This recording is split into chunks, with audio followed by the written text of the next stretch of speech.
We are talking the Second Continental Congress today, and the most important thing that we're going to be talking about with this event is that it was really the last straw for the colonists. So in May 1775, and that date's important, and we'll talk about that in a minute, delegates from all of the colonies came together and they met in Philadelphia to discuss what they were going to do about the American Revolution. So soldiers were already ready for battle. They had already fought Bunker Hill. That was going on up in Boston, and so they knew that they were at a point where if they didn't get the king to kind of listen to them and stop all of the back and forth, that they would really have no choice but to go to war with England. So 1775, this is a year before the Declaration of Independence. So we talked about that a little bit back in the classroom. And that happened in the summer of 1776, which some of you connected with a certain basketball team in Philadelphia. And yes, the Sixers are named after the year that we declared independence from England. So it took a full year from them meeting in Philadelphia to then coming back and meeting again the following summer and signing the Declaration of Independence. So when they met in 1775, they really wanted to get together and come up with a plan so that they were ready to go to war, but also a plan to try and get the king to kind of see their side of things. So they weren't 100% in on the war yet. One interesting fact from this time is that about only a third of the colonists were for the war. So when you think about everyone living in all 13 colonies, there were only a third of them who were ready to fight in a war. A third of the people still wanted to be English citizens and still believed in the king and still were fine under his rule and didn't want to go to war. And then there were a third of the people who just didn't carry their way. Which is kind of what led to the war actually happening because there wasn't enough people to fight against it. And eventually, those people who didn't care either way got sucked into the war because they didn't have a choice.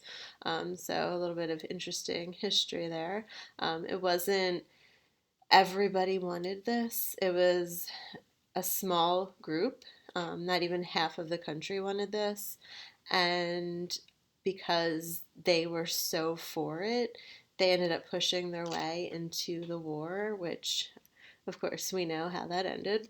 But I thought that was really interesting. So the delegates were not 100% for the war at this point. They decided to really set a plan for their military. They established a set military. They elected George Washington as the commander-in-chief, who we know from reading Who Was George Washington, what a great military leader he was, and so he was a natural fit to be commander-in-chief of the army, overseeing every single military operation in the army. They also decided to print money. So up until this point, they were still using English money. And they started printing their own money. It was not what we know it today to be United States backed money, but it was colonial money separate from that of England. And what that allowed them to do was it allowed them to pay soldiers and it allowed them to be able to purchase things necessary for the soldiers to be able to fight. So all of their weapons, their food, their shelter, all of that stuff. So a pretty big step for them to decide to do that. That money had to be backed by somewhere, and not having a formal country established yet, it was definitely a risky move. So once they put all those plans into place, they decided to send this letter to King George.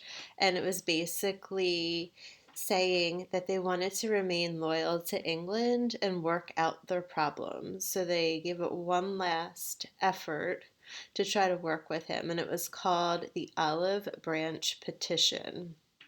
So they sent it over to England, and we know that it took a while for that to happen. So if they did this in, I think this was in July, that they wrote this letter. So they met, they came up with their plan, they wrote this petition to the king. In July, they sent it across the ocean to England. It took a couple months to get there. The king got it, and he refused to even look at it. He wanted nothing to do with the colonies anymore, and he was done with them.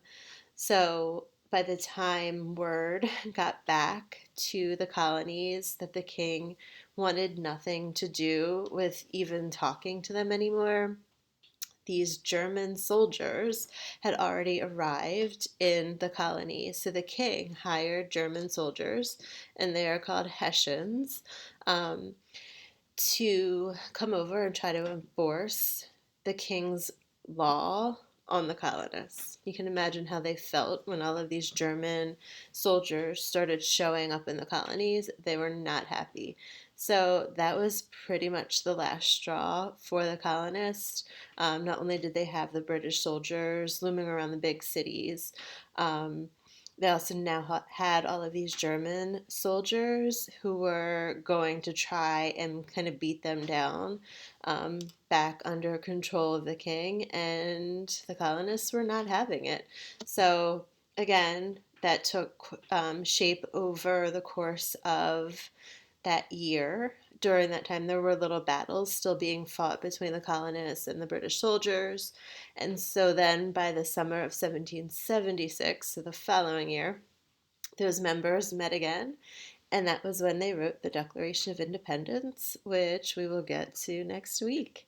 So the Continental Congress, the most important thing is that we really need to focus on here was it established the Army, that it established George Washington as the leader of that army, and they allowed printing of money separate from England, so printing of colonial money to pay for this war that they were not too sure about yet. The other thing they did was they sent that olive branch petition over to King George, which he then refused to even look at, and led us to the Declaration of Independence.